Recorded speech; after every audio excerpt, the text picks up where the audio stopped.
Yes, my friends, and welcome back to the Jon Mahon Show, powered as always by Forever Loud. Super Bowl special. Yeah, it is. Sponsored by Gatorade. I saw some of the ads actually from the Super Bowl.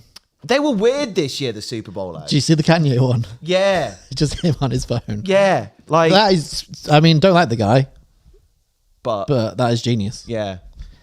If you weren't unaware, I think it's about $7 million you need to pay to have your advert. For what, 30 seconds? 30-second advert on the Super Bowl. And Kanye did one for his website. And it's just him on his phone. It's like, got me website. Didn't sound like that. Because Kanye is also from Birmingham. Got on website. Get on my website. Check out me shoes. Yeah.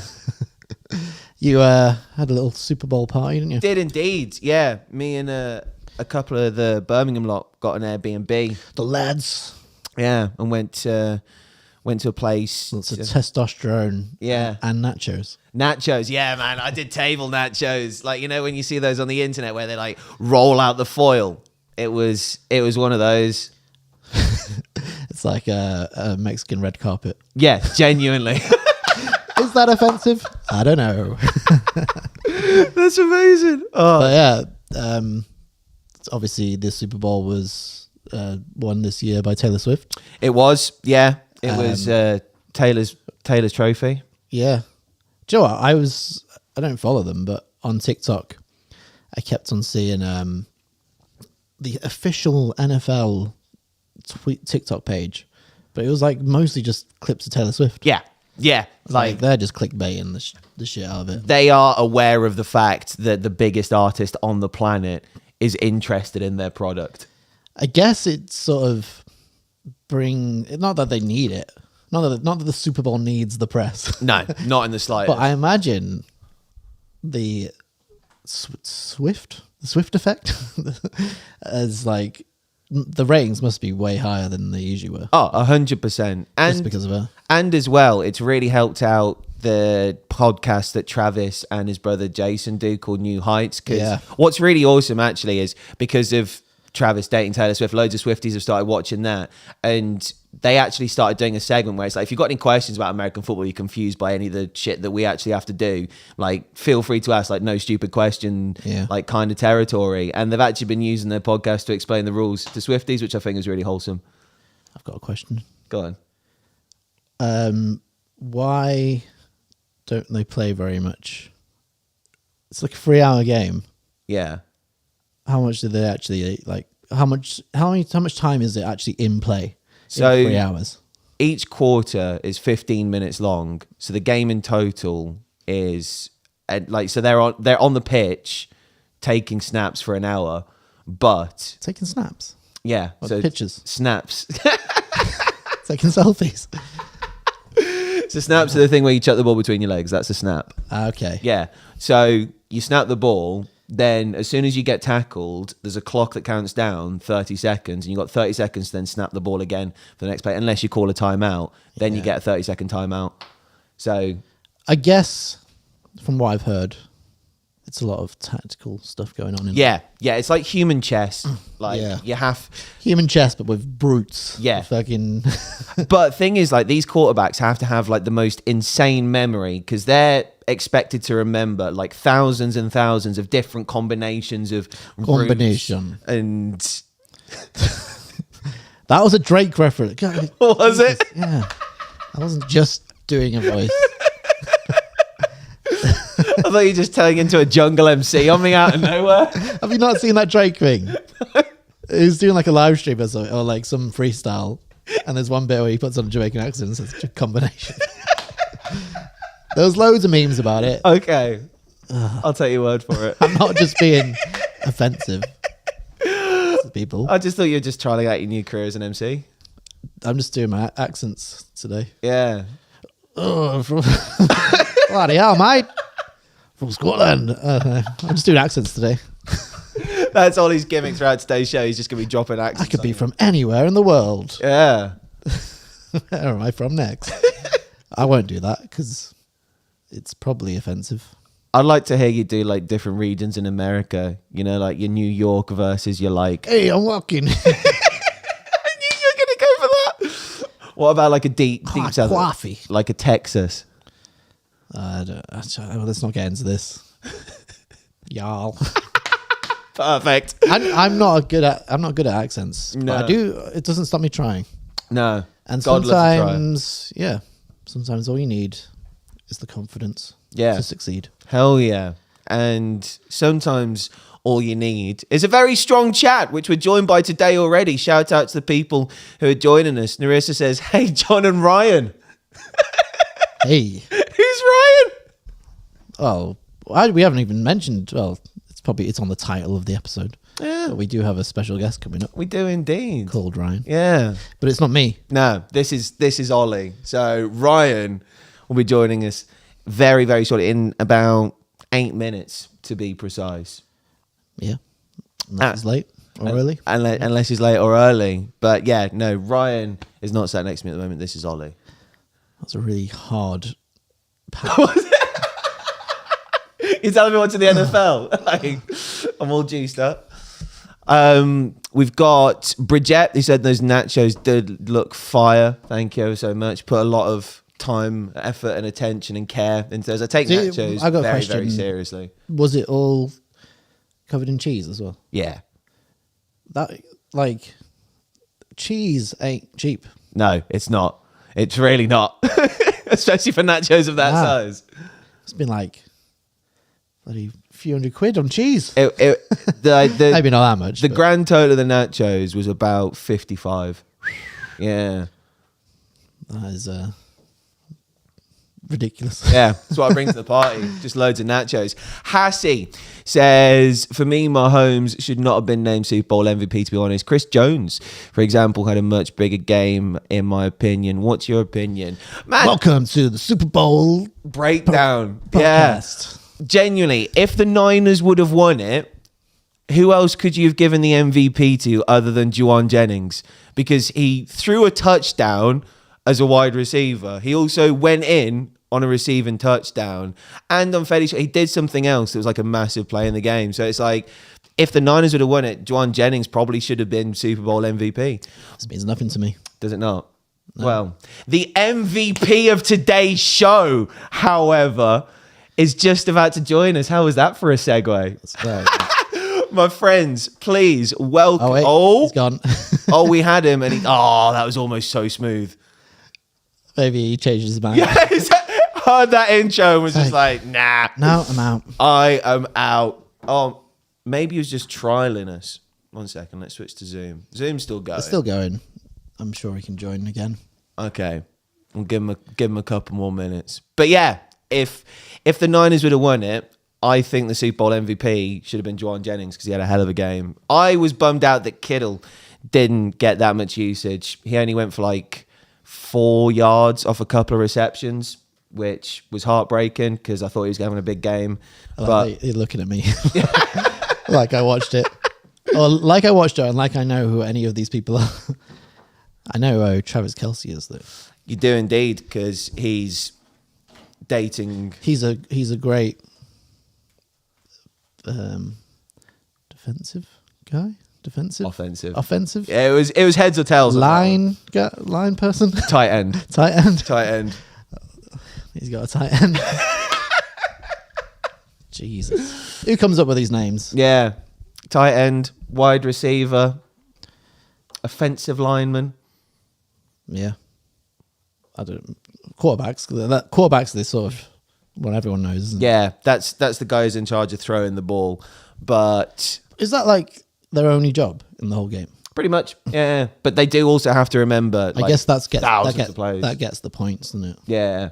A lot of the time. Yeah, and that's why you tend to see in the Super Bowl the MVP being the quarterback, because more often than not the whole game is revolved around them. That's why Hassie's like, don't know if it should have been Mahomes. Could have been Chris Jones. And to be fair, it could have been Chris Jones. Like the pressure you put on Brock Purdy on that last drive when Ayuk was like wide open and Chris Jones came in and almost sacked him. Like if Ayuk goes in there, it's a completely different game. So yeah. Did you like Mahomes because it's like Mahon? Yeah. 100%. 100%. It's the closest I'm ever going to get to seeing like a really famous Mahon. Well, there is one. There is a Jon Mahon. There is, yeah, who plays for Elton John. He was in Elton John's band. Yeah. We tried to get him on the show. We did, yeah. He didn't reply to the email. Yeah. It would just, I mean, other than like you having the same name, I don't know what else we chat about. Yeah. Although he's on tour with Elton John. Yeah. There's a lot of conversation to be had there alone. Yeah. And Narissa says, what did you think of Usher's performance? It was interesting. Like, I was skeptical about him being a halftime artist going into it. And that skepticism was kind of proved in the start of the set, because like the first 3 or 4 tunes just felt a little bit weak. But then as soon as he brought out the features, it popped off. Like Alicia Keys was great. But then for me, the moment was Little John coming out and then just randomly doing Turn Down for What? And then that going into, that was a chef's kiss. And Luda coming out to finish it off as well. The past few years have been big sort of throwbacks. Yeah. Like, it wasn't last year. Year before? Year before. When it was Snoop, Yeah. Dr. Dre, Eminem, and Missy Elliott. Yeah. Like, that was unreal. Peak nostalgia. Whereas Usher, I think maybe Usher, obviously he's massive over here, but I feel like bigger in America. Oh, 100%. Without a doubt. I also was trying to remember who it was last year just then. Was it Maroon 5? Or was that a couple of years ago? Rihanna did one. Oh, no, Rihanna was last year. It was Rihanna last year. You're right. Yeah. Rihanna was sick last year. Yeah. She was preggers. Oh, yeah, she was. But and she got like raised above on that ridiculous platform. Like went literally to this like the top. Oh, I'd forgotten about that. That was a great halftime show, actually. Yeah, in terms of halftime performances, I don't know, Usher just felt a little bit flat. I know it wasn't Super Bowl, but Creed's probably still the best. Thanksgiving, yeah, bit higher. Yeah, and did they play that advert that the Paramore one? Nah. I think that was just a pre-Super Bowl ad. Yeah, because again, Super Bowl advertising is very, very expensive. Yeah. Well, you think Paramount? They probably spent that's true. Getting Creed. Stewart. Yeah. Creed don't get out of bed for less than a couple of mil. Yeah. 50 quid. $50. Well, my friends, we are very, very, in fact, right now, that was perfect timing. So please welcome our MVP of today's show. Show a lot of love and appreciation from Ryan Potter for the Hunna. Hello. Yes, bro. Thank you. What an opening. Thank you so much. I'm flattered. Oh, it's what you deserve, sir. How are we? I'm good, thank you. I'm good. How are you guys? Yeah, good. Just having Super Bowl chat. Not that I know anything about Super Bowl, but did you watch it? No. I was gonna say no. I did not. I mean, I love the hype around it. I have seen bits and pieces here and there over the years, but I've never committed to watching a full Super Bowl. But too many ads for me. Yeah, it's just a bit of football, then an ad. Yeah, a lot of ads. I get fed up with it, to be honest. Yeah, like I think it's my ADHD that lets me get on board with it, because I'm very stop-start myself. So I'm like, okay, there's a bit of attention. I can get distracted by something else. Oh, that's cool. Get distracted by something else. But anyway, away from American football and on to you. How's life been? Yeah, life is good. It's been we're just putting things into place. I've actually just got back from Australia. I went to Australia for Christmas. Nice. Oh, let's go. I traded the cold for some sun this year. So yeah, we had a tour just before that in the UK, which was amazing. And then after that, went away and came back, and we've just been in the studio writing for the next record and sorting out tours and festivals and all sorts. Let's go. Well, we'll get on to new music and your schedule for this summer in a second. But what was Christmas like in Australia? Have you done it before? I've never done it before. It's my first Christmas out of England. So yeah, it was different. It didn't really feel like Christmas. It was cool. Like, I love the sun and the beach. It was nice to get a bit more of that. But yeah, it was weird. Christmas trees when it's like 40 degrees or something, and it was kind of like had Christmas dinner, which was nice, and then everyone was just kind of outside in the sun, chilling, drinking. So did you barbecue the turkey?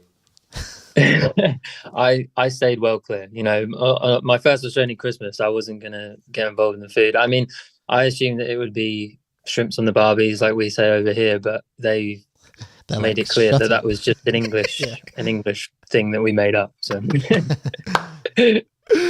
That's hilarious. Damn. Well, Australian Christmases, that's one to tick off the Yeah, list. I did one about 10 years ago. But yeah, it was like, it was sort of a normal Christmas. Then we went to the beach, and I was like, this is a bit different. This ain't the north of England anymore. Oh my days. Well, you just touched on it then. Summer's looking very healthy for you boys so far. Big announcement as well. Download Festival 2024, Saturday on the main stage, I do believe. yeah, And is this your first time at Download? it is our first time doing Download. Yeah. Jeez. How have you managed to avoid Download for so long? I don't know, to be honest. I mean, it's been spoke about for the last few years, and we've kind of been like, yeah, okay, cool, we're gonna do it, we're gonna play it, and then it just hasn't happened. So we kind of, as you do, just kind of got on with things, and then this year they picked it up, and they were interested more than they were before, I guess. So yeah, we're on and straight onto main stage as well, which is a big deal. So yeah, maybe it was coming off the tours last year, but yeah, we're very excited to be doing our first one, and there's lots of cool bands and stuff that we're already kind of talking to that have been added at the same time as us. Especially Busted are playing. Matt Willis messaged us the other day, seeing if we're there on Friday. Let's go. Yeah, I mean, I was a big Busted boy when I was a young lad, so yeah, that would be cool. So yeah, we're just stoked to go and do our thing and show people what we got at Download. Yeah. Because I think your stage on the Saturday, I believe, it's got Frank Carter, Ent Shikari, Offspring, Fall Out Boy. So Baby Metal. Baby Metal, yeah, that's such a fun stage. Yeah. Wargasm are playing Wargasm before us, and then Frank Carter, and then must be the rest of them. Metal. But yeah, it's gonna be a cool day. Yeah, that's huge, bro. And you're no strangers to main stages. It's something that you've been doing for quite a while now. I remember seeing you guys a couple of years ago at Reading and Leeds Festival, and you're on the main stage then. And I mean, like, what's the preparation like going into like a middle of the day main stage performance? Like, how does that differ from your average gig? I think there's always a lot more, I guess, pressure, because there's a lot more people there that potentially maybe haven't seen you before, or maybe are coming with, their own thoughts already about the band when they haven't seen us yet. I mean, we've always kind of felt a bit like the underdogs in many situations, and we kind of like that. So yeah, we're a strong group of the team, not just us guys in the band, and we've been through a lot together, so we know that if we're together and we're focused and we just do our thing and play, give 100 as we always do, that we're pretty confident that we can win people over and give people a great time for however long it is. And pretty much every time we've done it, we've gained a lot more fans, and people, a lot of people have said how pleasantly surprised they are by our sound, our set. Because I think it is a lot different live. Coming to see us live is a different thing to the records, especially the earlier records. We're a lot heavier, and we just go crazy. Like I can't help it. It was our dream when I was a little kid. It was my dream to be on that stage and to be in a band and to do what we do. So every moment that we get to experience that, why would you not, get lost in it? So 100%. It's good to see you getting those stages, because you played Slam Dunk last year. Was that your first time at Slam Dunk as well? It was our first time at Slam Dunk as well. Yeah. That's a weird. I would have thought you would have played that before. Yeah, same with Download. Yeah, I mean, yeah, it's a weird thing. I mean, again, I guess we're the underdogs. I mean, we always thought as well that, yeah, we would have played Slam Dunk before now and stuff. But I think maybe because of some of the earlier records, again, I think for some promoters and festivals like that, I think some of them hear some stuff of ours and they're like, okay, it works, it fits, and then they hear other stuff from the earlier records and maybe look at our fan base as well and kind of think they're not sure where we fit. But I mean, for us, I mean, I think we've always kind of, the Hunna's kind of, we've got fans from all ages, like old right through down to, you know, we just had a message from a dad that wants to bring his 6-year-old little son to come see us and stuff, you know. So there's something for everyone there. I think maybe it's just taken people time to kind of catch up. And I think the last record that we did last year, the fourth one, kind of cemented our place a little bit more in terms of that. Oh, dude, 100%. I was planning on talking about this a little bit later on, but that's a perfect segue into it. You decided to self-title your last record, and usually when bands do that, they do it because that record's almost a statement piece or something that they're going to turn around later down the line and go, do you know what, that's a piece of work that we're going to say is one of our proudest pieces of work. How come you decided to self-title this one? I mean, it was pretty much exactly that. You know, we'd done two records with our first management and record label, which went extremely well. But there was a lot of things behind the scenes and that weren't right. And we had to cut that quickly, and we did. Which then kind of left us in a place where we had to kind of pick up some pieces and take a bit of time off. And then we did the third album, and we released it pretty much when COVID hit. So that was just a weird time in general to be releasing music. So, and we had a management and company there as well. And that didn't quite work out either. So again, we've had to make some big decisions in the last few years. But all of them we felt and still feel that they were the right ones, and they've put us in this position now. And then when we came to the fourth album, along with the music, I mean, every song on the album we're extremely proud of, and we think it is our strongest work yet. And we were going through album names as you do, and it was taking a little bit, and then we couldn't really sit on anything that felt right to describe where we were at and what we wanted to do. You know, we kind of wanted to put a flag in the sand and be like, we've come through that, we did that, we're proud of that, and proud that we got through it, and this is the start of a new chapter. So the album 4 was kind of lending itself as a new album 1 for us, I guess. Yeah, we had that same energy on it, and it's given us new energy now. So it's almost like we kind of wanted to start from fresh and let go of, you know, any tensions or negative feelings that no longer served us really. And it just felt right for this record to be that one, to be the self-titled. So did you find on your last tour you saw loads of like new faces coming out, or new people that have just got into the band from that? Yeah, absolutely. There's been tons of new fans, which is always cool because they don't really know the older stuff, which is quite refreshing for us, because the first 2 records, especially 100, which we understand and we love also because it's, you know, it's our baby.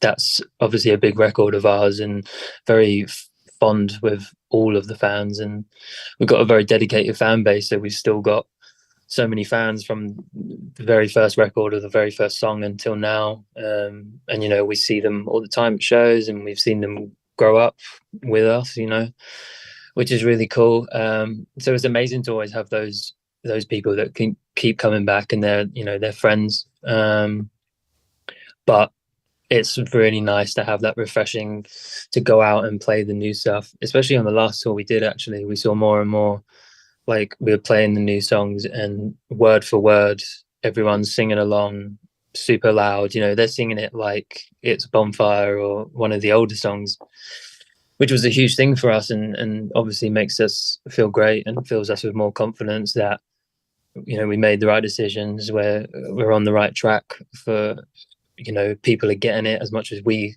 get it, and we love it and believe it. So yeah, it's been super nice. And what I love as well about this record, man, is I don't know if this is intentional. You managed to swear on every song on this record, because every tune has got the explicit tag next to it on Spotify. Did I? I mean, I haven't even realized it. I try and cut that down as much as possible. There were actually more, but Gil, the producer, was like, "Do you need to say that here?" And I was like, "Kind of feel like I do." I fucking do need to say it, man. I feel like I fucking do.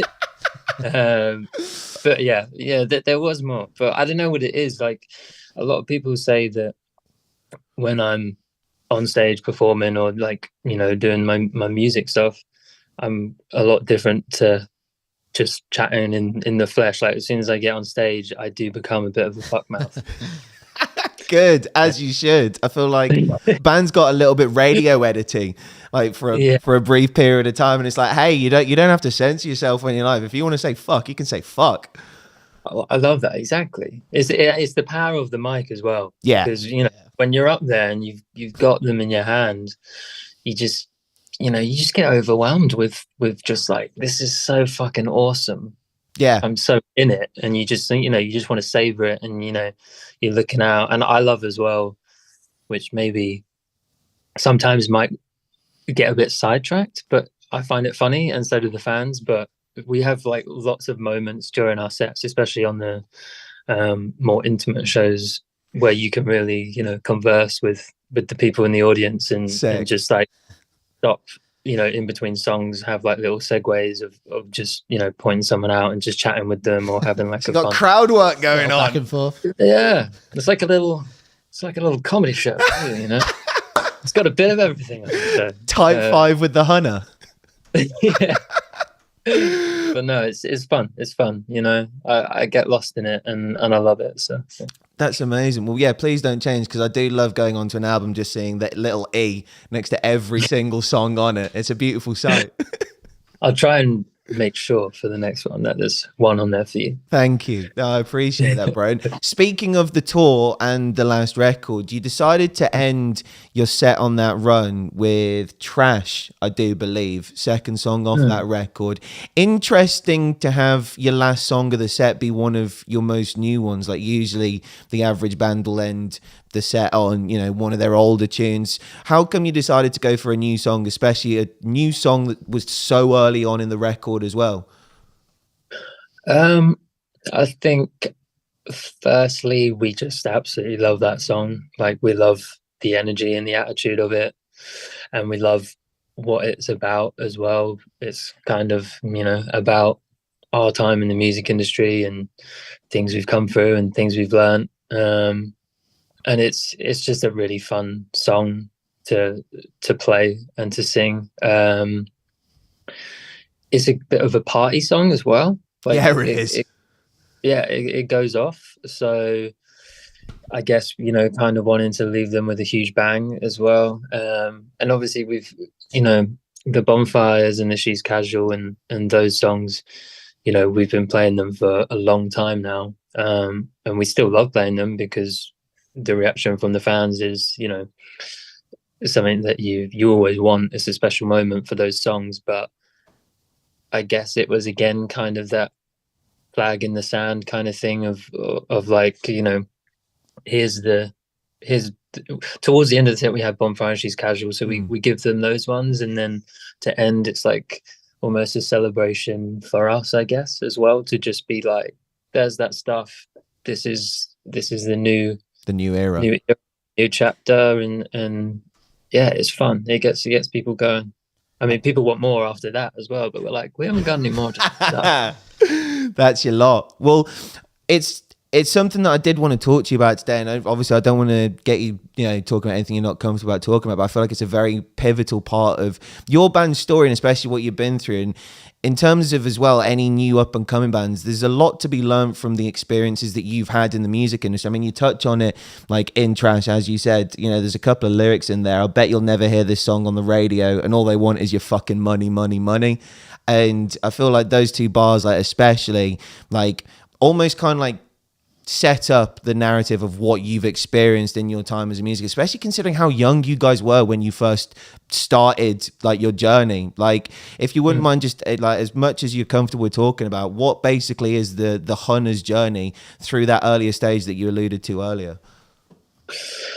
I mean, there's a lot, so I'll try and compact it. But yeah, we had a dream, worked on it for many years before the Hunna was released or anyone knew about it. Had lots of knockbacks, as you do, kept getting up, finally got a deal, released, put the first songs out, put the album 1 out, which went great. It was on an independent as well, went straight in at like 13 in the charts. And then from there, it was just, we were on the road constantly, tour after tour, everywhere. All the tours were selling out. So there was just this, Hunna train, freight training through. And I think it caught us off guard. I think it caught the management and record label and everyone else kind of off guard. We kind of came out of nowhere and it was just like bang. And, we were loving it. And everything was great. But besides from then, cracks started to appear on the management and record label side, in the sense of, we were on tour and doing what we were doing, and we were so busy. But we weren't getting any money for it. So, we were just rolling with it, trying to make ends meet. Like, there were times where, we'd be on a sold out tour or whatever, and we can't even afford to buy like real meals or anything. Plus, not just us, but the crew, they weren't getting paid properly either. The producers weren't getting paid properly either. There was, we were on one tour and we were coming back on the tour bus through Europe. We were in the middle of France somewhere, and the drivers hadn't been paid, so they just stopped the bus and was just like, if you don't pay us right now, like, we're gonna leave you and all your shit on this motorway in France somewhere. And this was at the end of the tour as well, so we're all fucking wrecks. So there was just loads of things like that where it was just like, how can this be happening? Like, one, it's just shouldn't be happening anyway, because it's just respect, it's just normal. And then on top of that, things were going so well, so it was like, it doesn't add up. We're making money, where is it going? And obviously we were talking, and we had accountants and stuff like that, but it was all kind of twisted, and people were kind of working within this manager record label dude, and it just kind of kept going on like that, and it kept getting a bit worse and worse. And then it was to the point where he was just keeping us so busy, because he knew that we were selling out everything, and then he would put the tours on without us even knowing we're going on the tour again. And then he would take the advances from the venues and the shows. So he'd take all the money, the record label advances that we got to do records, he just took all the money. It was just bizarre. So all the like merch, just everything, he was just basically pocketing everything, and then just giving out drabs here and there to keep us happy a little bit and keep us busy. And obviously as well, for us, there were so many times where we were like, this is fucked, like we need to do something. What can we do? So we're talking to our lawyers, but at the same time we're on the road, and like the position we were in was, you can either, if you want to do something about it, you basically have to pull everything now. You have to, pull the tours, everything that we had going on. And we didn't want to do that to the fans either, because they've come out, they've spent their money to see us, and we want to, it's our dream. That's what we want to do. We want to be doing it. So you're kind of caught in a place where, things are not right, but it's your passion, and you'll do anything to live and breathe your passion and to experience that. So it kind of ticked along for a bit, and then we were about to do Ali Pali, and then we finally got some months I think we had like a month off, and we just pulled the plug basically. And then that guy, he ended up going to America, basically doing the same thing, taking money from record labels and not paying them back and stuff. So then now we get contacted by people in America, like private investigators, like, yo, Really? got any information on this guy? This is happening, etc. It's like it's got really fucking crazy. So yeah, it's kind of still ongoing, and you know, for years, for about it's still ongoing, dude. For about 3 or 4 years, we were, you know, we had to wait to get our masters back from the first 2 records, and as well because he had gone to radio, you know, he'd gone to BBC Radio 1 and stuff, and he'd gone to other record labels, and taken advances and not stood up to what he was saying and what he was going to do. So then the last few years, especially radio wise, we've kind of gone to radio with our records and with our music, and the conversation is basically just really great, sounds awesome, but where's so and so? They always bring it back to where is he, what's he do? Like they're just obsessed with him fucking them over, and so they basically we haven't been played on the radio basically because they're, you know, bitter about that situation. Fucking hell, which is annoying because I get it, you know. I mean, we were probably the most exploited and fucked up, and then because of all of the damage he'd done and all the money that he stole, you know, we've done so many tours, and like we sold out 3 Brixton Academies, etc., which, you know, financially adds up. So it's 15,000 people in London. That is, it's like, it's not a small amount of people. Yeah. So you know, it wasn't like we got out and we had all this money in the bank that we earned that we could then go on and just put into everything else. You know, he took everything apart from our fans and our music, which is the most important thing, and that's why we're so grateful, and we're so, you know, we love what we do so much, because throughout all of that we told the fans basically what was going on, and you know, those fans are still with us today, and we've got such a dedicated group of like fans that are really friends, really. Like we love to hang out with them at shows and see how they're doing, and you know, we've grown together, and yeah, we certainly wouldn't be in the place we are if we didn't have that dedication from fans. So holy shit. Well, first, shout out the fan base, because yeah, that's invaluable, especially like given everything you've been through, having that reassurance backing you from people who've fallen in love with what you do, saying like, hey, we don't give a shit about that, we just care about you. Well, it's like you did all these things because of your music and your fans, and then he basically just exploited that. It wasn't anything to do with him, so you put in the work, whereas he just, yeah, like you say, exploited. And yeah.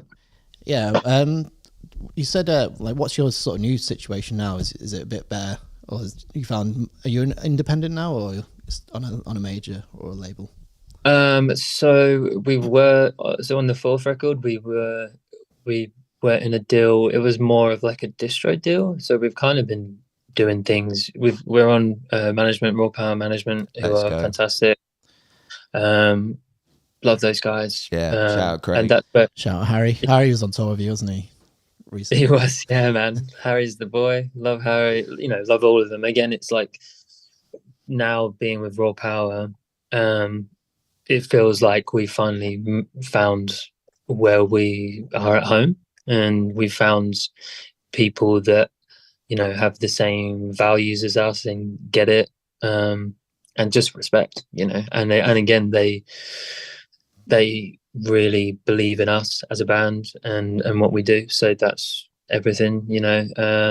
So that's great. We feel super supported and confident in that. And then label wise, we're kind of in between at the moment. There's conversations that we've been having behind the scenes with a few labels and stuff, but again, it's, you know, we're going on to our 5th album, and it's one of those ones where we've learned so much, and we have our standards and how we want to do things, and we've been through the whole label thing where it's like we want to do it this way, but because of this trend over here, or this person's done this, you have to go and do this, because if you don't do this, you're not going to be relevant, and blah blah blah. People not dancing to your songs on TikTok. Yeah, exactly. So it's, and we're just, we know who we are, and we know who our fans are, and we know what we as a collective, as the Hunna world, Hunna family, want to do and want to feel. And unless we can find a label that has the same thoughts and same values as that, and our management, where we can be ourselves, and be in control, then we don't necessarily need a label to do that, especially nowadays. But at the same time, if one comes up, if something happens and it works and it's a good fit, then we'll go for it. But yeah, we're pretty confident in what we're doing. So yeah, we'll see. It's open. So, two-part question off the back of that. Firstly, do you now own your mixes and masters, like for your whole catalog? They're all in your possession, right? Yeah, we own everything. Yeah. Good. So he's not got a hand on any of those anymore. No, which was a huge thing. Good. So you're not gonna have to do like the Hunna's version, like Taylor did for her catalog. Luckily, no. Oh, well, that's good. My second part of that question was, given the fact that you guys came onto the scene at a very young age, do you think that played a part in what you went through? Did you feel like it was almost like you had a target on your back because of your age, and it was like, hey, there's a bunch of kids, first time in the industry, probably don't know what's going on, like let's get them to sign a whole bunch of stuff and then just keep them so busy that they don't know what's going on? I mean, yeah, definitely. I mean, I think we were young, and that was definitely part of it.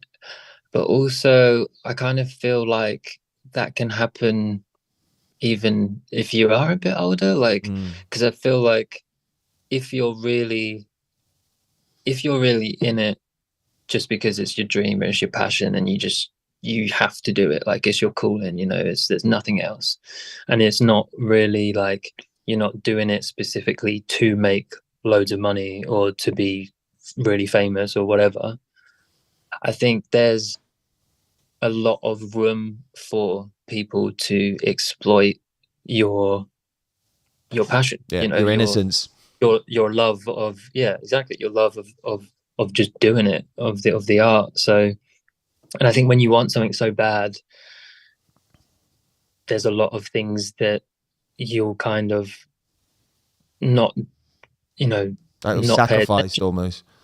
Yeah, absolutely. Yeah, you will kind of sacrifice, like being in the situation where it's like, okay, you should probably get out, but if you're going to get out, you're going to have to quit everything basically, and your fans are going to, and we said, what's more important to us is playing the shows and the fans.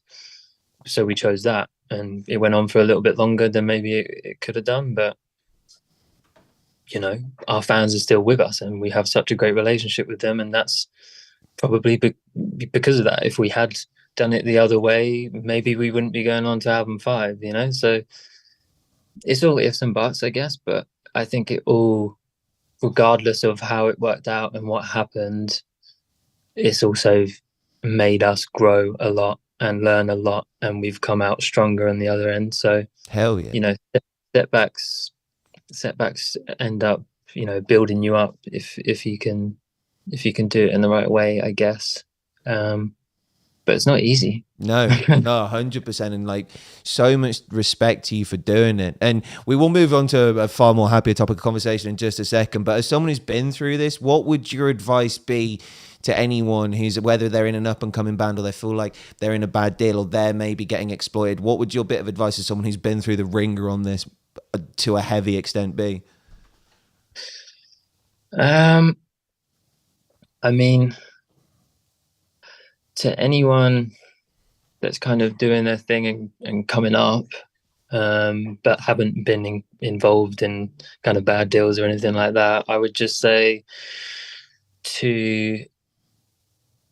I would probably say to try and, it might sound weird, but to try and not follow the trends and not follow all of what labels and stuff say, which it sounds obvious because, you know, it's your thing, but you also, especially when you're first getting started, most of the time you need an infrastructure, and you need other people to come in and work with you that have the connections and the know-how to do certain things that you don't, because you want to stay focused on just making music and doing what you love.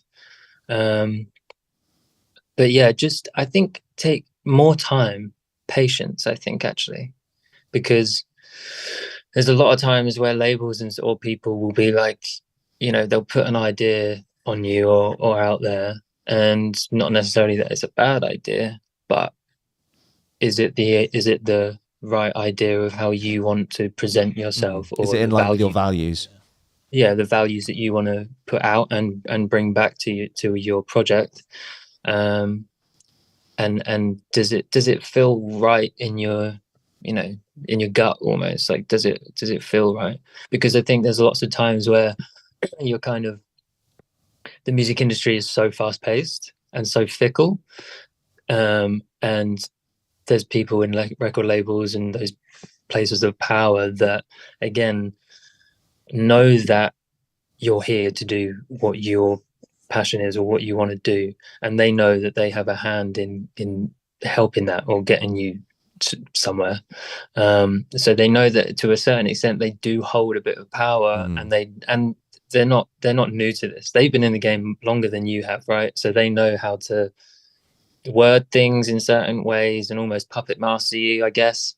So I think if anything, if I was to go back, I would just take a bit more time to digest all the pieces of information that are coming in.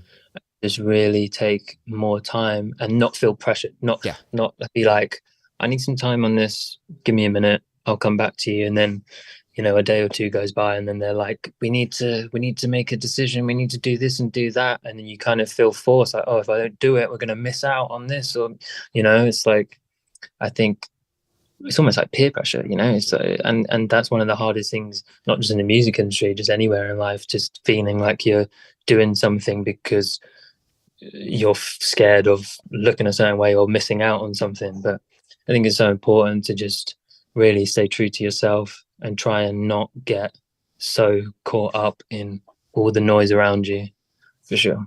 That's fantastic, bro. That's genuinely invaluable advice to anyone. And as you mentioned, it doesn't necessarily have to be a young band either. Anyone who's going through it and they have this element of like, hey, I'm in a brand new industry here, and I'm surrounded by people who've maybe been doing this 5-10 years, who know what they're talking about. And you forget that it's the business, so they're doing a job. Their job is to make money.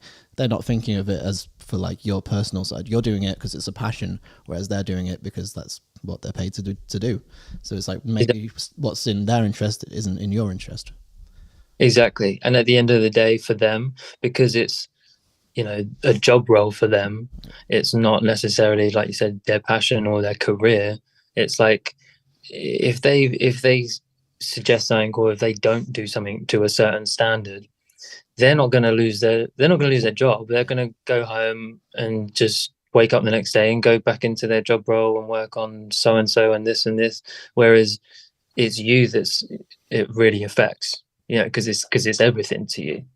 Dude, 100%, man. Like it's insane what you've been through, and the fact that like you can talk about it like this calmly and this intelligently without wanting to like smash everything within a vicinity just goes to show like how zen you are about these kinds of pressures. I try to be. I guess again, maybe that's, you know, something I've learned along the way, because obviously, yeah, when you're in it, it's fucking hectic. Yeah, it's hard to keep your head. And there was a lot of times where, you know, I probably didn't keep my head, but not in like a bad, like there was one time, for instance, when it was one of the days we sold out Brixton Academy. I think it was maybe the third night. So it was this, you know, amazing achievement, you know, and we we went out to do like a fucking pop-up merch thing, and everything was good, and the whole tour had been great. The crew and us were just in such a good place.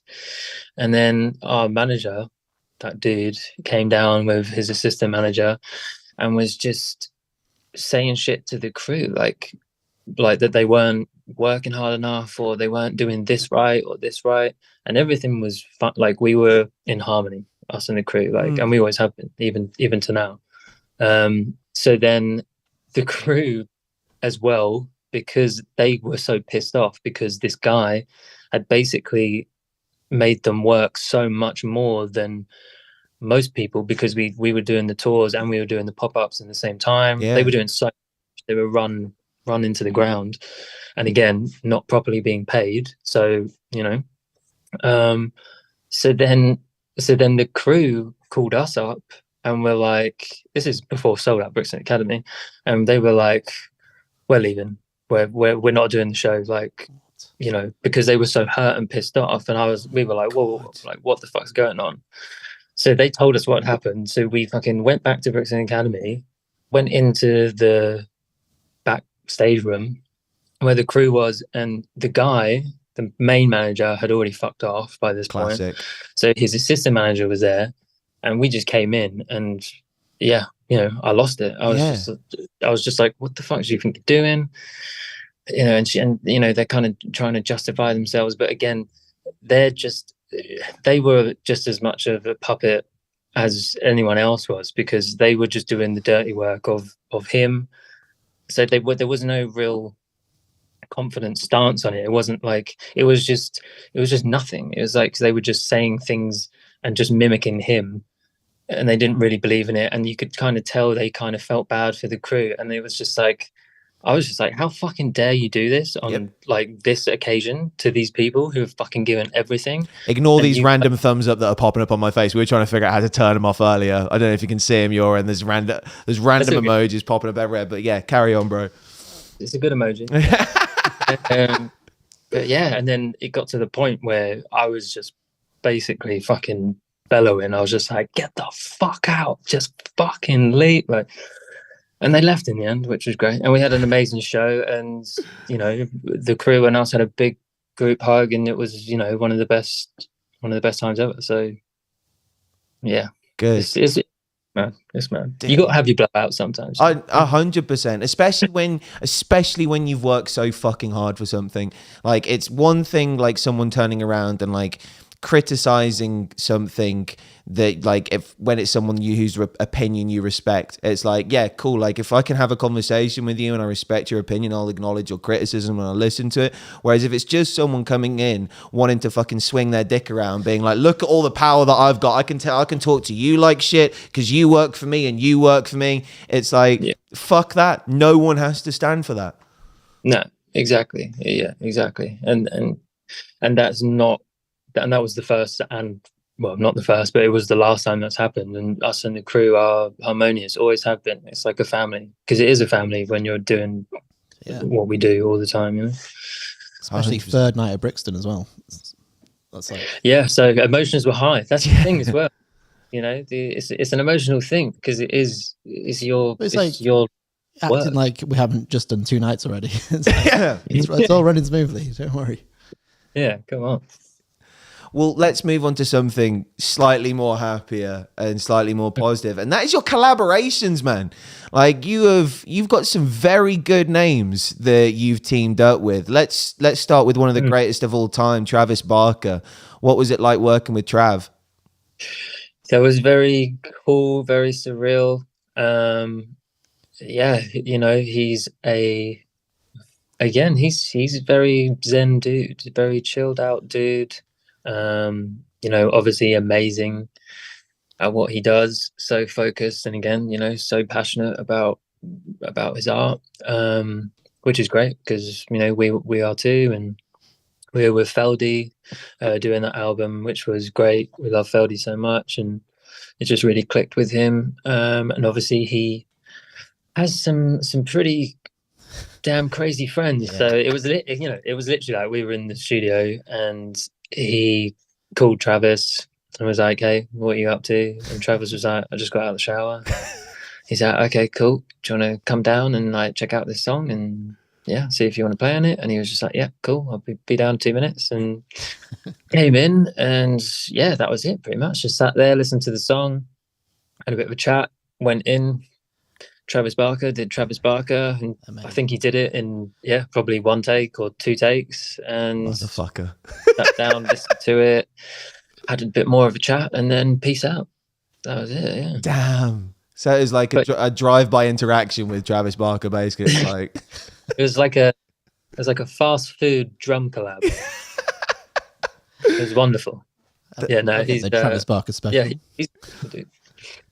That's incredible, because like I was wondering how that song was structured, whether Travis wrote the beat and then you went over the top of it, or whether the beat was already there and then Travis came in. Because one thing I felt about that tune was like, because you're almost rapping at parts throughout that song. Obviously Travis has done a load of work with loads of rappers over the years, and it almost felt like his percussion was supporting the sort of bar style flow that you were bringing out in that tune. Yeah, for sure. Yeah, we had the track, I'd done the vocals, and we had like a template drums, I guess, to track to, and then yeah, when Travis said that he was interested and that he would want to jump on it, you're only going to say one thing, so yeah, we went from there, and he is obviously a genius at what he does, and he complements all aspects of songs, I feel, with his playing. It's very almost melodic sometimes, so yeah, he definitely kind of matched that flow, which worked so well. Yeah, it's a great tune, dude. 100%. And Ollie wanted to know what it was like working with Feldy as well. I did, yeah. Were you in LA? Was it for the whole recording session? Yeah, we were in Calabasas. He's got a studio at his place. Yeah. So yeah, I mean, we went to LA to do some writing, and he was the last person that we wrote with in our last 2 days, and just clicked so well. Like, he's such a live wire of a person, and he's so, he's just got this really light, fun energy, but also at the same time a very focused and driven personality. He's a very driven person, and he just again, he loves what he does, and he savors every moment, and he just wants to throw himself into it, which is great, because we're the same. Like, we just want to do it as much as possible and create as much as possible. And we've been in sessions before where it's kind of you're wanting to kind of move on and keep going, but the other person's kind of a bit more chill and like kind of a bit slower. So I think our energies just matched, and we came away with 3 songs in 2 days, and we were just like, this is amazing. It feels great. The songs are sick. It's exactly where we want to take this record. So then we went back and did the record with him, and just got to know him really well. He's like family now as well. We went to, it was Halloween at the same time, so we went to all the scare houses with him and his family, and just got to know all of them really well. So it was lovely. We actually spoke to him on the phone the other day. Sick. Yeah, he's a great person to be around, a great person to work with. Yeah. Because I did want to know, because you did say earlier that you're working on music at the moment, whether you dropped a call to any previous friends to be like, hey, you're free at the moment. Yeah, we spoke to him the other day about a few things. We're hoping to get back over to America to do some more writing and recording, and just hang out with a few people that we haven't seen in a long time. We've got a lot of friends over there that we've been wanting to make music with for a while now. So we're excited to do that. But in the meantime, we've just been writing as much as we can over here.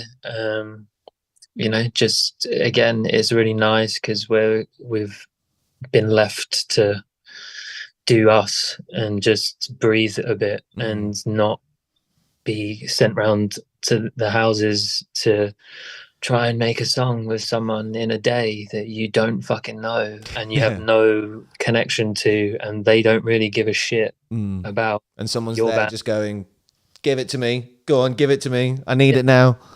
All they're there for is, you know, if they can get a cut on a song, then they get X amount of money. Yeah, they're, you know, a third for a word. That's the music industry. Sometimes you go to sessions and it's amazing. You meet people like Feldy that actually care about music and actually care about what you want to say and what you want to do, and aren't just trying to follow a trend, because if they follow the trend, it will get them more money. Do you know what I mean? So again, we've been through that. We're happy to write with people, but we're also extremely confident in our own ability, and we don't need to be doing that and wasting our time. And yeah, we always just kind of write without any boundaries. Like whatever comes out, and you know, we always have a large quantity of songs, but we've still got songs from when we were recording and writing for the first album. So yeah, we've got so many songs in the bank, and it's constantly getting topped up. And you know, maybe we'll revisit some, which I think we might do on this record, which is exciting. And then there's lots of new, fresh stuff which is coming through, and we're in a really good creative flow at the moment. So yeah, feeling good. As you should be, because the release you gave us last year with Kelsey Carter, I Don't Like You, okay, like as you said, like that almost didn't feel like your stereotypical Hunna tune. Like, not just because of the features, well, more like the melodic composition. Like it did feel like, I know, just a little bit more raw, because like I feel like a lot of your stuff like is so beautifully mixed and like cleanly polished. It felt like on this one you were like, nah, let's add a little bit of just like rawness to it. And then Kelsey brings that with a voice as well, friend of the show. Like we've had Kelsey on for our 2000 Trees special, and what I love about Kelsey's voice is that grit and that rasp. And what was that collaboration like for you? Yeah, I absolutely love Kelsey. She's one of my good friends. She's amazing. She deserves a lot more credit and a lot more hype, I think, in a world where there's a lot of people that sound pretty much the same. She is someone that just stands out, and she's just got star quality. Yeah, I absolutely love her voice. I mean, that was kind of the start of it. Like, we met her a few times. We met her over in LA, and kind of spoke a bit, and then I think we just kind of kept chatting, and we said that we wanted to work together, and we had that tune, or the basis of that tune, that we really loved. And then yeah, we were just like, this song would absolutely rip with Kelsey's voice on this. That bridge, man, that bridge is fucking fire. Yeah. Yeah, so you know, that was it. Again, it was just very natural. It just worked, and our voices together are so good. You know, we've performed it loads of times on stage now. I think we're talking about this year at Download again. I was gonna say, she's on the Sunday, isn't she? Yeah, she's on the Sunday. So yeah, you know, she's amazing. I'm sure we'll probably do more stuff together in future. I think we've definitely spoke about that. But yeah, that song rips. Is a good one, and it is a bit raw as well, because I think at the time it was kind of like that COVID era where, you know, it was just a bit of a lull, and it was just, so that's when you wrote it. It was written during COVID era.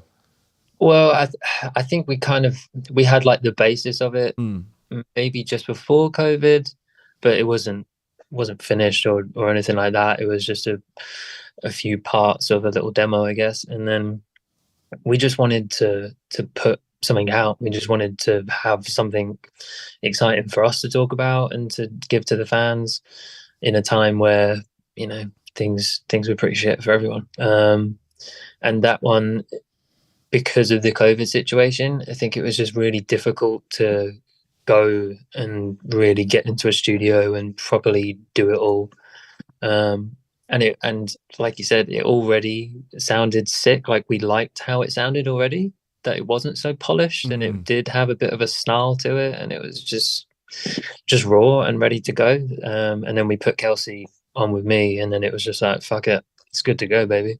Let's fucking go, man. I can't wait to clip this interview and talking about Kelsey coming out of Download, and then put a nice little live video of Kelsey coming out and joining you on the main stage of Download Festival this summer. That'll be fucking amazing. Hell yeah. Future editing for yourself. Yeah, right? Just bookmarking that one. Oh, well, we will let you go very, very soon, bro, because this has actually been one of the longest interviews we've ever done on the show. This is almost an hour. We can't thank you enough for your time, man. It's very, very kind of you. But you alluded to it earlier that you're writing. What kind of timeline do you reckon we're looking at? Again, I know that you're very much enjoying this no pressure, no like set date stuff for the Hunna. It's kind of just like, we'll do it when we do it. But like, are you aiming for anything new this year, or you may be saving it for 25? There's definitely going to be new stuff this year, yeah. Let's fucking go. Yeah, we're like, for us, we are just really excited to, again, we're creating a lot, so we just want to put it out there and just feel excited ourselves about this new chapter, and we think that the fans are going to love these songs so much as we do. So, you know, structure wise, not sure exactly when, but I mean, there were talks about maybe before Download we might try and get a song out, and then kind of start a journey towards an album, I guess. But yeah, there's lots of things to tie up and plans to sort. But yeah, I mean, as far as we're concerned, we're good to go music wise, we're good to go tour wise. We just want to get out there and do it. It's just all the other stuff, all the people at the managements and labels that need to talk about, you know, dotting the I's, and they got to have a meeting about the meeting they're going to have about the meeting to discuss this. Many meetings, exactly. They'll circle back and then I'll get back to you. Well, bro, we cannot thank you enough for your time today. It's been ever so kind of you taking this long to chat to us, and thank you for opening up as well, because like hearing your stories and like the people in bands that be able to listen to clips like that and take advice, motivation and inspiration from you, it's ever so kind of you. And yeah, we can't thank you enough, man. It's a pleasure, man. Yeah, absolute pleasure. It's great to talk to you guys, and yeah, I'll be back whenever you want, bro. I'm here. Anytime you have anything to promote, this show is yours. It's an open door policy. Like I say, as soon as new music starts working its way around, I'll be back in your DMs. Sick. Nice one. Thank you. Hell yeah. Well, thank you so much for your time, my friend. Show a lot of love and appreciation for our boy and yours, Ryan Potter from the Hunna. Nice one. Cheers. Take care, bro. Thank you, man. Thank you, brother. Bye-bye. Oh, what a fucking legend. That was great. Dude. Yeah. That conversation could have easily gone on for another hour as well. Yeah. It was crazy, all the stuff about, because I didn't know all that. I knew some of it. Yeah. I didn't know like the ins and outs. Yeah, so like years and years ago, I can't remember why I was out in London, but I was out in London with Ryan for something, and like, you know, when you like in a smoking area at a pub, and it's like you get onto a topic of conversation and then people keep like jumping in and interrupting, and he was like trying to tell me the whole story, but like I never got all of it. But like it was just like the bits that I heard, I was like, what the fuck have you been through? Like, this is insanity. Yeah. The thing is, it's not like, I mean, it's obviously bad, but there's so many stories similar to that of just people taking advantage of bands, especially when they're early on in their careers. Yeah, it's not uncommon in the slightest. Yeah. But what a fucking hero for persevering through it. Because, yeah, a lot of people would have just gone, do you know what? Fuck this. I'm going to go do something less stressful. Yeah. Yeah. Just go and work in a shop. Yeah. Just although I worked in a shop and it was fucking stressful. Oh, was it? Yeah. I know. I worked in London at a Zara for like 3 weeks, and probably the most stressed I've ever been in my life. So I wouldn't wish that upon anyone. I mean, to put that in perspective, some of the stuff that I've seen you do in the music industry has been what you could call very, very stressful. Nothing's as stressful as Zara on Bond Street. That's hilarious. Oh, right. Couple of shout outs right now. Shout out to Narissa for joining us, passing on a lot of compliments to Ryan, saying we love you. You can say whatever you want. And Katie says, super random, but Ryan with a mustache is giving Ezra Miller in... I can't pronounce that. Daliland? Daliland? I did mean to compliment him on his mustache. Strong tash game. Like, there's not a lot of men that can pull off the tash. Send him a message. Yeah, right. Sorry, I forgot to say. Great mustache. Nice tash, bro. Well, my friends, that is it for hour one of today's show, even though we are already well inside hour two. But inside hour two, when we come back from this very quick break, we are going to quickly talk about a couple of gigs that I went to recently, You Me at 6 and Def Havana in Wolverhampton. The gigs I wasn't at. Yeah, but you can talk about bands that you love. And then we're going to talk about Sleep Token, selling out fucking everything. We might do a reaction, and AC/DC. I'm going to be touring this year as well. AC/DC are coming on. Imagine. Fucking imagine. They don't know how to use Zoom, do they? Right. We will be back in like 2 or 3 minutes. Stay right there. See you in a second.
Yes, my friends, and welcome back to the Jon Mahon Show, powered as usual by Forever Loud.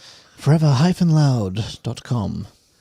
The source of alternative music and culture, news, reviews, features, videos, interviews, and this. and this shit. You got your own tab on there? Do I? Yeah. Let's fucking go. Oh, I'm honoured. Cheers, bro. It's all right. Yeah. Welcome back. Welcome back to hour 2. So we got a lot to talk about, man. There is so much kicking around in the world of music news. So first thing I want to get into is I went to 2 gigs last week. I invited Ollie to one of them, but he was like, no, I don't want to go to a gig with you. I want to stay at home. Sometimes just staying at home is great. When you get to my age, you'll understand. When your back starts hurting, I mean, it's been hurting for a while. Yeah, I am a bit good because I love the Menzingers. Yep. Which is the gig you went to. Yeah, they've got so many bangers. So many. It's all that. What I like about the Menzingers is just so many sing along. Yeah. I imagine the crowd was Loud. Very, very loud. Where was it? Institute 2. Nice. Yeah. And first things first, I just need to go on record and say Institute 2 is one of the stupidest laid out venues on the fucking planet. Yeah, I filmed there with defects. And those pillars. Yeah.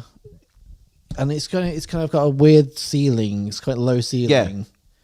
Yeah. And they've to describe this room, the way it's laid out, like it's got these pillars like that. It's probably like 3 pillars that lean inwards like that. Meaning if you're stood at the back on one side, you've got the most obstructed view ever. And it's like those pillars don't need to be there.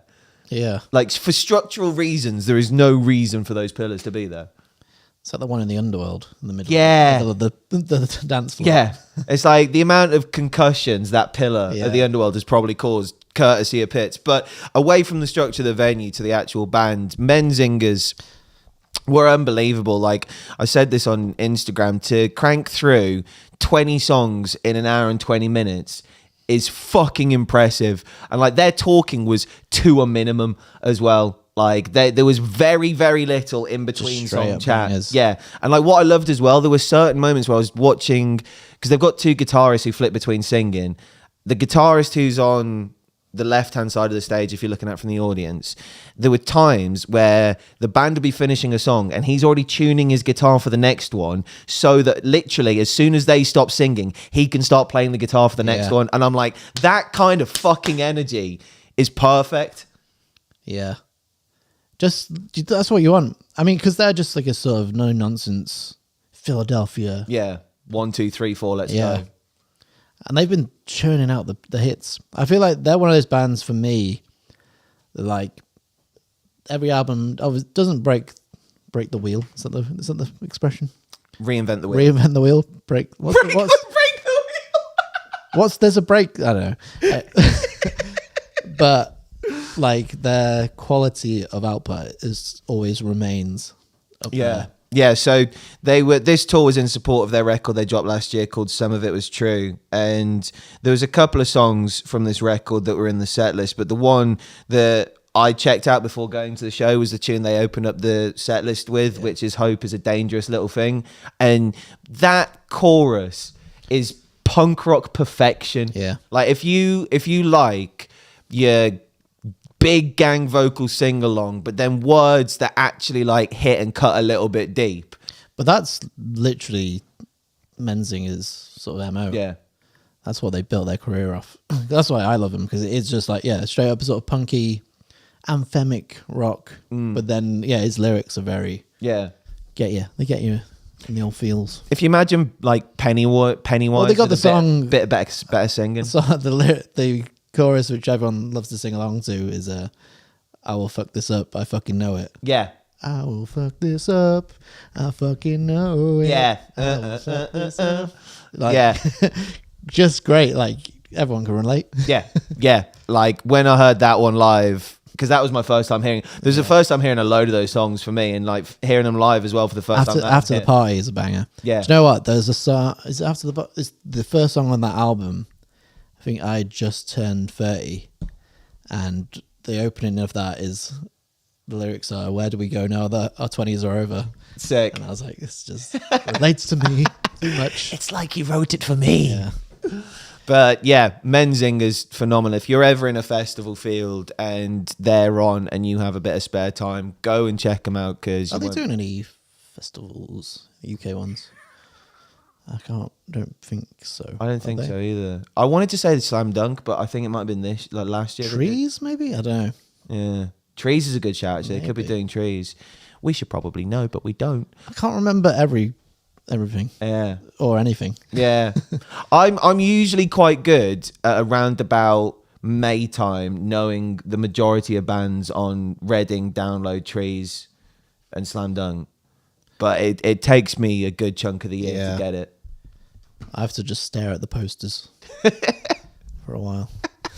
Well, speaking of staring at posters, we have been staring at Sleep Token posters for the last couple of weeks, having our minds blown by the fact that this band are doing numbers, like undisputable numbers. We knew, well, I'd guessed that it was probably going to sell out quick, but I didn't think it would they'd sell out the O2 in what, like a couple of hours maybe? Right. So this is up for debate. I when the tickets went on sale that morning, I was commenting on Sleep Token's post where they went tickets on sale now on Friday morning. I dropped my comment 43 seconds after that post went up. Yeah. And I just commented something like, what are the odds this sells out before lunch? And I was using the replies to that comment to monitor how quickly dates were selling out. Yeah. Because I wasn't chasing tickets. I was just being a journalist. It was 10 a.m. on Friday. Yeah. They went on general sale. So within half an hour, I was getting comments saying, this place is already sold out. This place is already sold out. This place. But some of them, including London, I was getting comments from people being like, 10 minutes later, this is already sold out. So I then tweeted, Sleep Token just sold out the O2 in London in 10 minutes, 20,000 tickets, 10 minutes. Yeah. And then I had a couple of people in the replies being like, oh, no, there's this and this and this. But then people replying to those people saying, well, no, those are either resale tickets or like premium, like standing tickets or whatever. Yeah. So it's like... maybe like some of the queues people were in for specific tickets were all gone. Yeah. But yeah. But I'm pretty sure like probably 90% of the tickets went. I'd wager that the London one, the O2, I would say the original tickets that went on sale were probably gone in about half hour. Yeah. And it seems like they knew this was going to happen. Yeah. Because that day, was it? It was late. It was later on that day. That day, they added a second date. Yeah. To Leeds and London. Yeah. So put that in perspective. One sec, let's pull that poster back up again. Right. So that's 40,000 tickets in London alone. Yeah. 40,000 fucking tickets in the capital. Then you've got Birmingham Utility Arena, which I want to say is 12? 10 was it? Or maybe less. Maybe it's closer to 10. I reckon it's about Wembley size. One sec. Let's have, you reckon Wembley? Yeah, Wembley is 10, I think. Cap of... Well, you said last week it's pretty much the same run that Bring Me have just done, isn't it? Yeah. And they did 2 nights of the O2 as well. So, but oh shit. I tell you this, Bring Me didn't sell it out in a day. Yeah. They sold it out, but... They sold it out, but it definitely took a little bit longer. So Birmingham Utility Arena has a capacity that goes up to 16,000 if you want it. So that's, yeah. So we've got 16,000. Although, has it sold out, Birmingham? Birmingham's low ticket warning. Yeah. So that's 16,000. Manchester, that's got to be one of the biggest arenas in the UK. O2's the biggest, I think. What, 20,000? Yeah. What's the capacity? 20,000 all seated, 23,000 with standing in Manchester. Is that what? I mean, they changed the names. The Co-op line. Yeah. No one's gonna. Oh, you're going to the Co-op? Which one? The arena or the shop? Just nipping down the Co-op to see Sleep Token. Yeah, like the fact that right, if that is with standing, that's 24,000 people in Manchester that they sold out in a day. Yeah. So that's 20 there, or 24 there, 20 in London, that's 44,000. Then another 16 in Birmingham, that's 60,000. So now we've got a calculator. Then Cardiff, right, we're on 60,000. We were just assuming they're going to sell them all out, because they probably are. Right. Realistically. Cardiff Arena, 7.5 in a standing layout. So let's call that, 67,000 tickets in a fucking day. Are you kidding me? Are you mad? Dude, I'm not mad. I'm not mad. I'm just impressed. Like, that is unbelievable. And I don't know. I saw some of the ticket prices. That's a lot of money. Yeah. That's a lot of money. Yeah, it is. So, and that's not including the Glasgow one as well, which is on a low ticket warning. So, I mean, like, Jesus Christ. Like, we're talking... I think they are probably, right now, one of the biggest bands in the world. Yeah. Without a shadow of a doubt. Like, it's undisputable. I don't know many other bands that could do those numbers No. that quickly. No. And it's like, it's international as well. Like, Yeah. every place Sleep Token announce a show, there is a sold out sticker on that show within the week. Yeah. Like Red Rocks. Yeah. That sold out. That's about 10,000, I think. Yeah. Radio City in New York is 6.5, Yeah. and they're doing 2 of those, I want to say. So that's 13,000 in New York. These numbers are unbelievable. And let's not forget, right? I was reminiscing about this because we didn't talk about this on the show. I was talking about this with someone else. I think it was over the weekend. Do you reckon when Vessel gets like his royalties, it's just labeled to Vessel? It's not. It's not. I guess you still have to do taxes and stuff. Yeah. So it still has to There's got to be a name on there. just, yeah, to Vessel. He probably doesn't need money. No. He's He's an entity. he's a vessel Yeah. for a deity. Yeah. Just full of worship. But yeah, I was chatting to someone about this over the weekend, and like, let's not forget, right? Download Pilot 2021. 2021? 2021. Yeah. 2021, right. First band of the day, Death Blooms. Yeah. Second band of the day were on the main stage, whoever they were. I wasn't there. Can't remember that. I want to say, like, I don't know. I want to say it was Hot Milk. Was it Hot Milk? I wasn't there, John. I don't know. I want to say it was maybe Hot Milk, but then third band. So it was like Tent went first, then main stage, then Tent. Third band was Yeah. Sleep Token On the 10th. on the Tent of the whole day, and this is 2021. I think they played 2022 download and headlined the dog tooth. No, the Avalanche. Was it the Avalanche? Avalanche, yeah. But still. Are you sure? Convinced I thought it was the Avalanche stage, yeah. Okay. Well, but even so, that's their rise is just Yeah. unheard of. Yeah, we're talking a year and a half, 2 years here for a band to go from, Well, it was mainly just last year, wasn't it? yeah. Like, I feel like I've obviously been a fan for a while, and they've sort of stayed at a similar level for the past few years. And then up until last year, they just went. Yeah.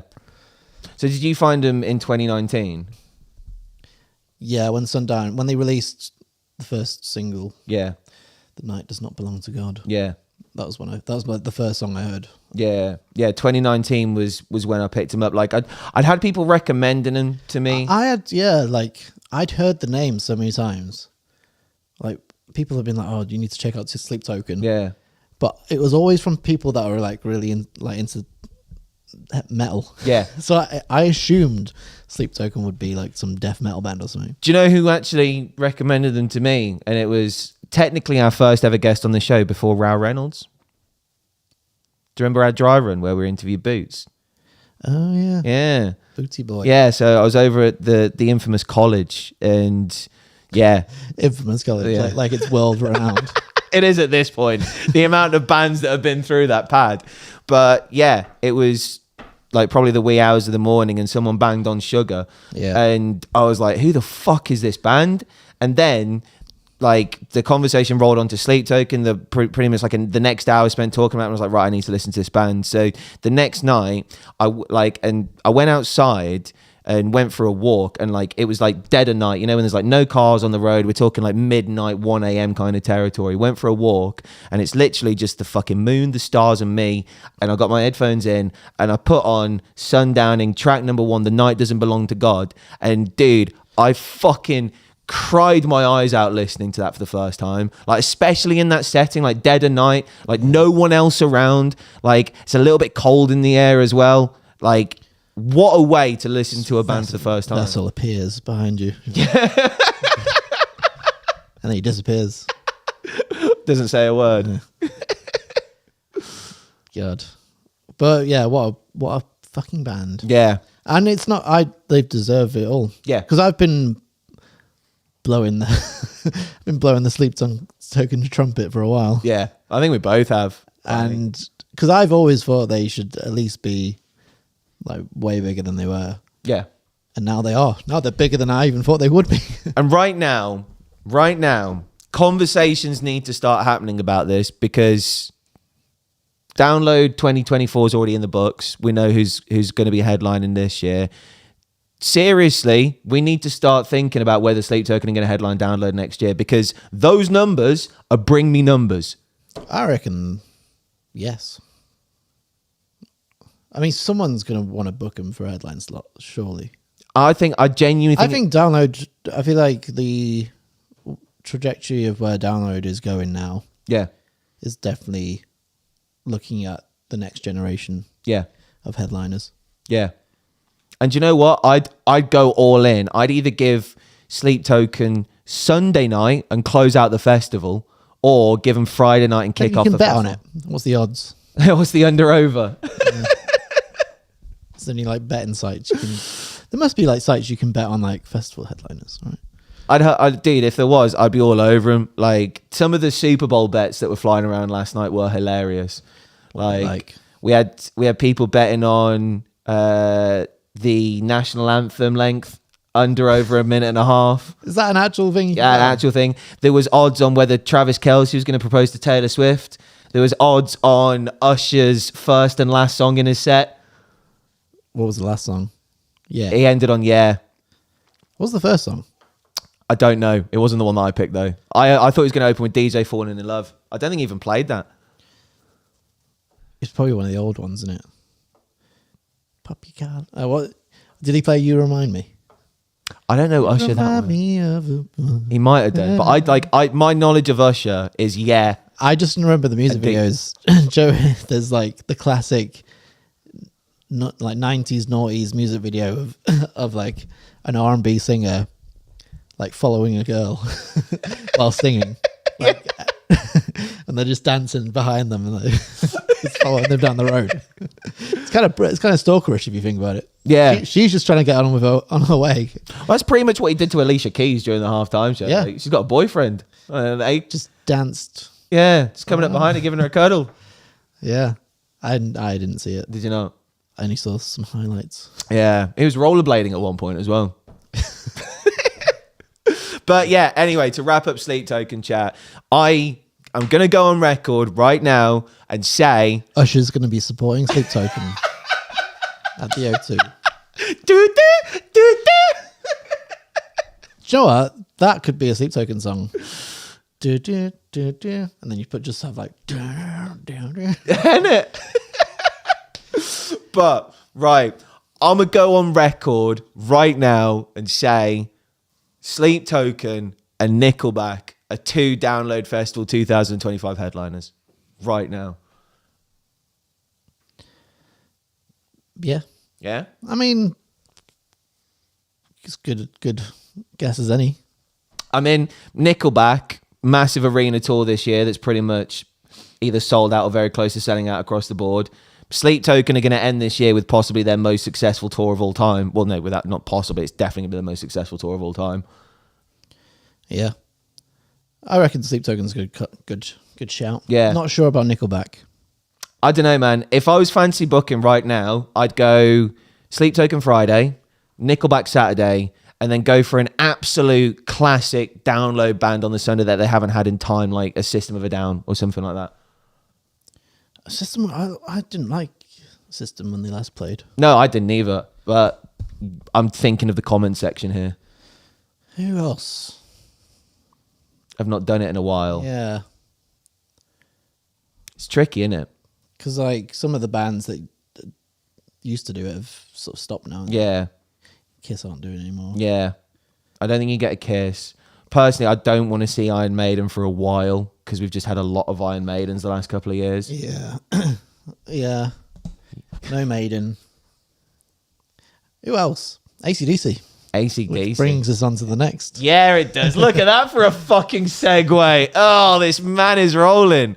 Well, Biscuit. Limp Bizkit style. Yeah.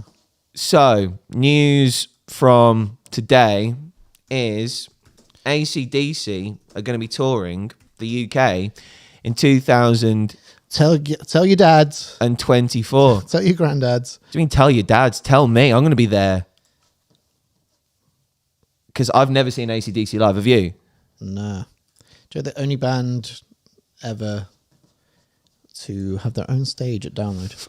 I love that fact. Because they didn't realise they were getting booked for Download, did they? They just thought it was a standalone AC/DC show.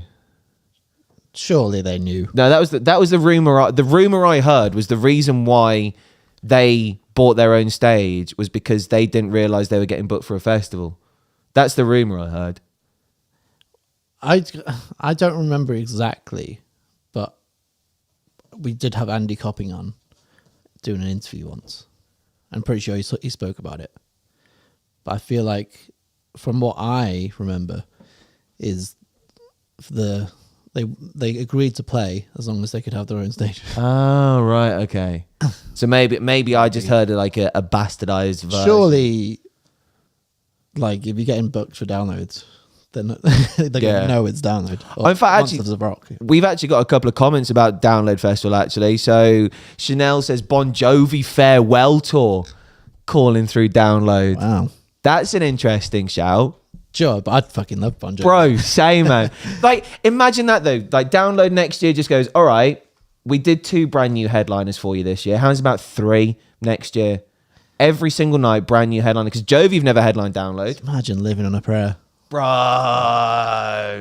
Firework, just pyro in the back, fireworks, just ending the set. Oh. Where did Tommy used to work? Right. Speaking of AC/DC, these are your AC/DC dates for 2024. You got Germany, Italy, Spain. Just football stadiums, basically. Man, I'd love to go and see AC/DC in Amsterdam. That would be unbelievable. 2 Munichs over in Germany, and then wherever Durston is. 2 Austrias, and then this is the big one. Just a couple of Wembley stadiums. That is 160,000 tickets for those of you keeping tally at home. What? Wembley Stadium. For both of them, or for one? One. Is it? No, sorry, both. Yeah, sorry. It's 80,000. Yeah. Yeah. Well, I thought it was 80,000 when there's like football on, but obviously if they open the floor up, isn't it more? Shit, yeah, you're right. That could easily be 100. Yeah. 100, let's call it 100. 100,000 people per day at Wembley. So that's 200,000 people. Fuck me. It's like a small town. Yeah. Then they're going back to Germany because they obviously didn't do Germany enough. And then finishing off their run August 17th. Played in the old airport in Slovakia, in Bratislava.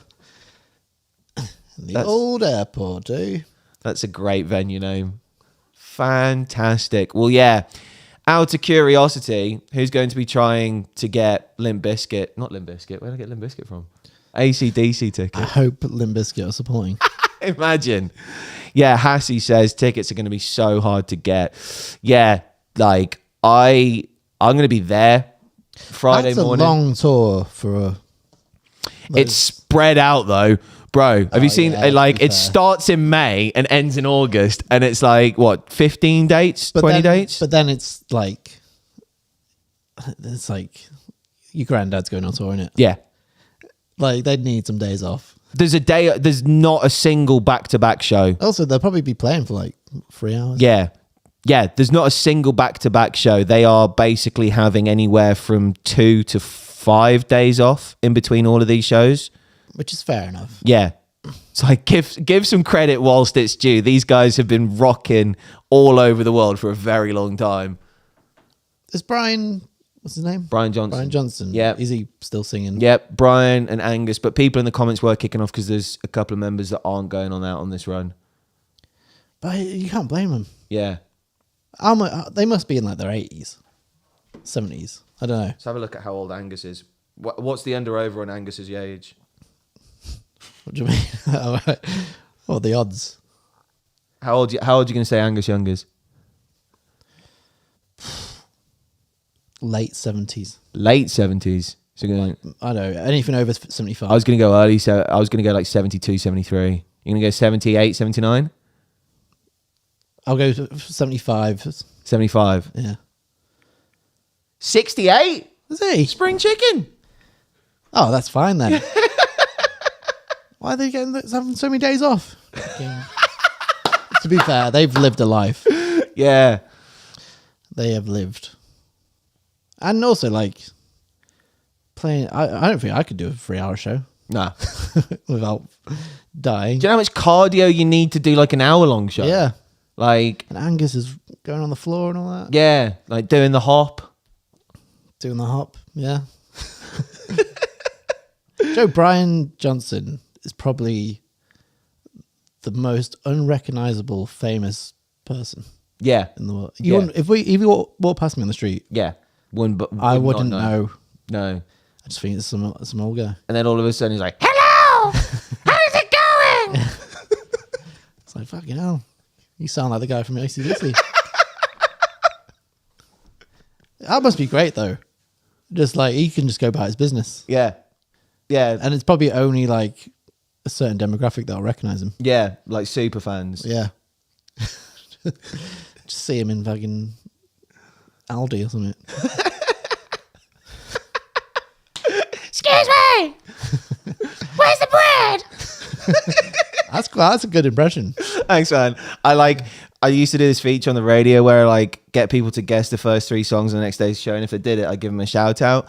And I perfected an AC/DC impression by doing, because I sung the clues, so I'd like sing three bands, and every time I committed to the AC/DC impression, and like there's a certain way you roll your voice that once you get used to doing it, it's like, okay, cool. Like I couldn't do that for 3 hours, but I can do it for a chorus. It's almost Elmo from Sesame Street. It is. There's a fine line between. Did you see Larry David kicking the shit out of Elmo on TV the other day? Ah, Yeah. what did he do? I just walked up and just started beating up Elmo. Fair enough. Yeah. He cut to the curb music. Also, do you know how old Elmo is? What, the puppet? Yeah. Canonically speaking. So when did they start? Probably like the 80s. So probably like my age. He's actually 3.5 years old, Elmo, in canon. Oh, in canon. Yeah. So what? Even though he's been around since the 80s or the 90s? 3.5. It's like Bart Simpson, just doesn't age. Well, so Larry David beat up a 3.5-year-old. Yeah. Did like the puppet guy come out? What are you fucking doing? Get off my child. He's 3.5 years old. Yeah. Oh my days. Comment section, Hassie says, yeah, AC/DC Munich on Sunday, Nova Rock in Austria, Thursday to Sunday. That's going to be an insane run. Have you checked out the Nova Rock lineup? I don't think I think I have, but I don't remember. Do you know what? The Eurofest this year have got some killer lineups. I really want to go to Rock for People in the Czech Republic. But I feel like a lot of the Euro ones have got a similar lineup. Oh, I hate it when festivals do this. Just give me the fucking poster. Why, if you're a festival? And why isn't it in English? Why, if you're a festival, would you just give me a list of bands? Give me your poster. Play. Oh! No one can see what you're doing, John. So that's all right then. I'm just having a technological meltdown. Is that even 2024's lineup? Must be Green Day because they were just on the thing. Yeah. Oh. Come on. We could see it. There we go. Right. Here we go. Here we go. Bang. There we are. Right. So, Green Day, Billy Talent, Corey, Jane's Addiction, fucking Mudvayne. Hot Milk. Dogstar. Yeah, Hot Milk. Silverstein.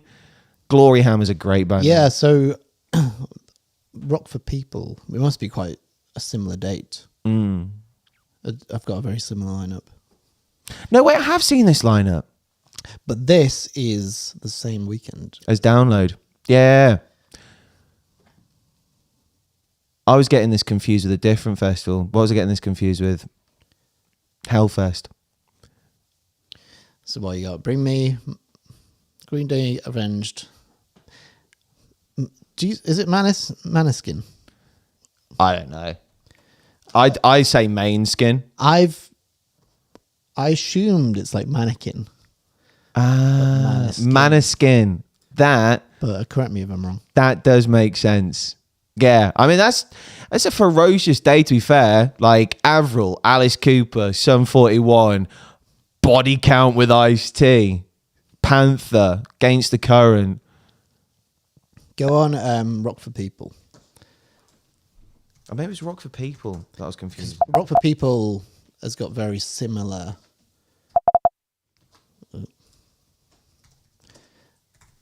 Similar lineup, but it has added Pendulum and The Prodigy. I don't know why I did that. There we go. Bang. Yeah, I really want to go to this. When is it? I was at the same weekend as well. Fuck's sake.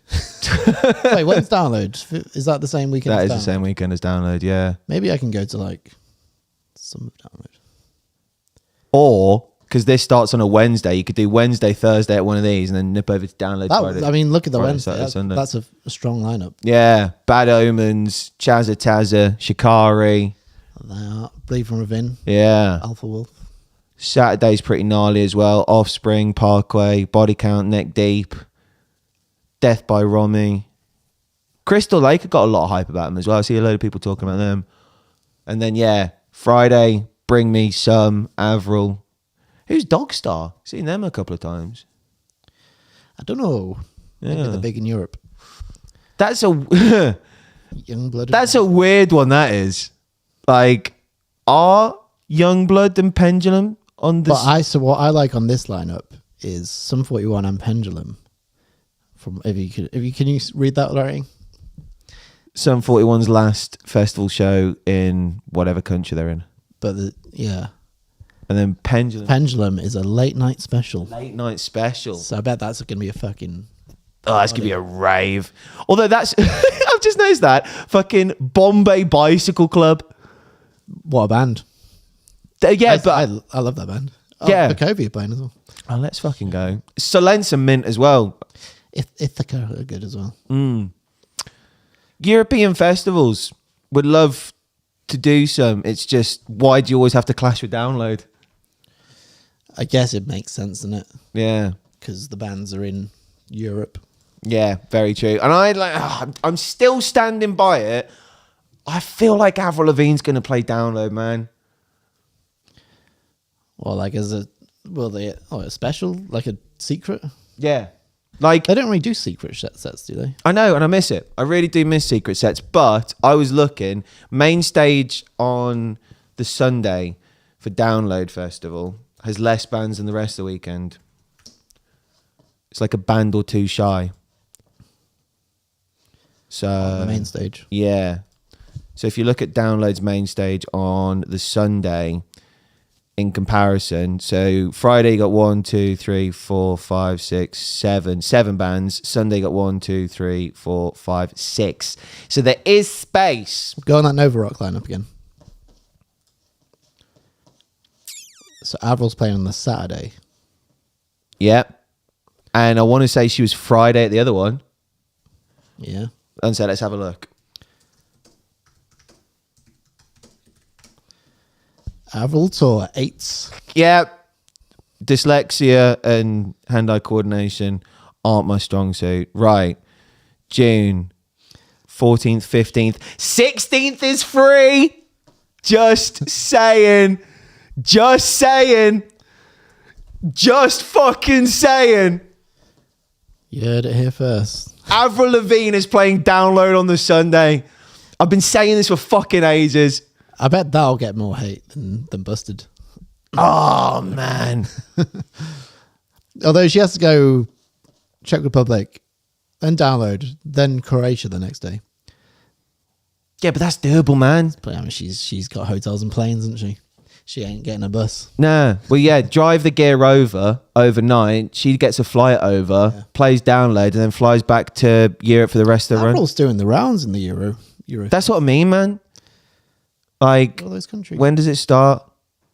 That's America. So Rock for People's the first one. Yeah. Oh, so it's that weekend. She gets to the UK for.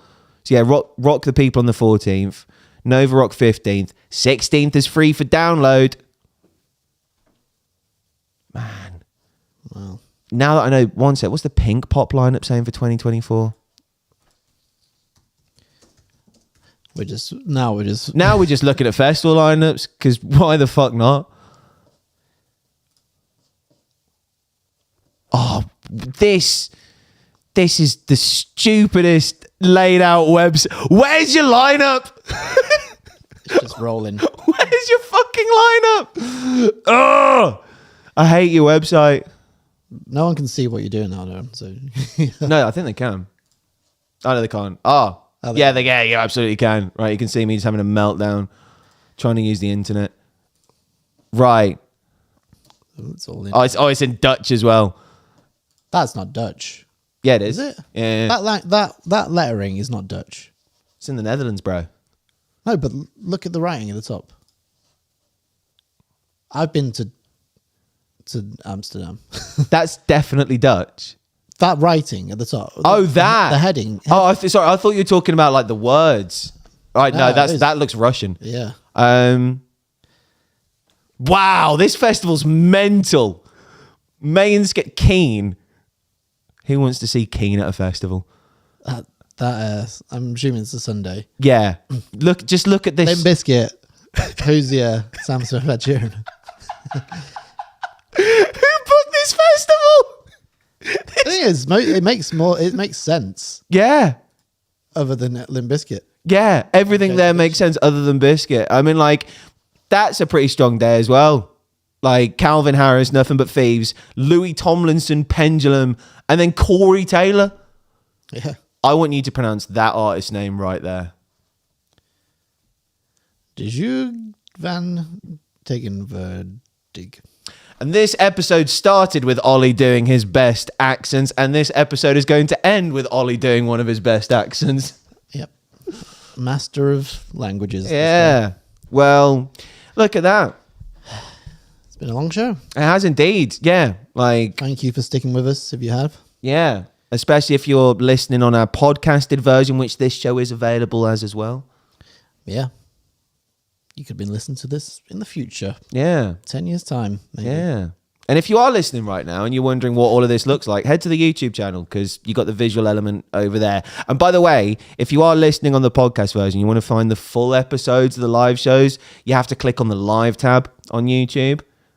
Why don't you can you not make a playlist on your main page, which has all the live? Oh, dude, that makes so much sense. Man. I reckon you can just do that. Yeah, you could do that, couldn't you? Yeah. Yeah. Man. I'm doing this almost a year now. Yeah. You can probably put it at the top as well, so if you just go on. Probably. Yeah. Yeah, I need to sort my shit out. Jesus Christ. Well, my friends, thank you ever so fucking much for joining us today. Thank you to today's guest, the wonderful Ryan Potter from the Hunna. And no relation to Harry. Yeah, no relation to Harry. We will be back potentially next Wednesday. It might be Wednesday instead of Monday because there's a guest that I've been trying to get on the show for fucking ages, and they could do Wednesday this week, but they only do Wednesdays.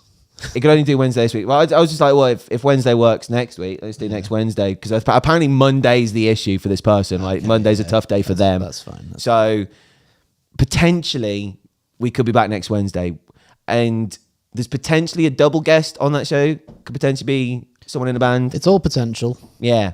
So the best thing to do is just to keep an eye on our socials, which is at JONMAHON show and Forever Loud Net. Across all of them. Yeah, it is. But all that's left for me to say today, my friends, is my name's Jon Mahon. Peace and love. Stay alive. And I'm Ollie Rout. Go fug yourselves. Peace.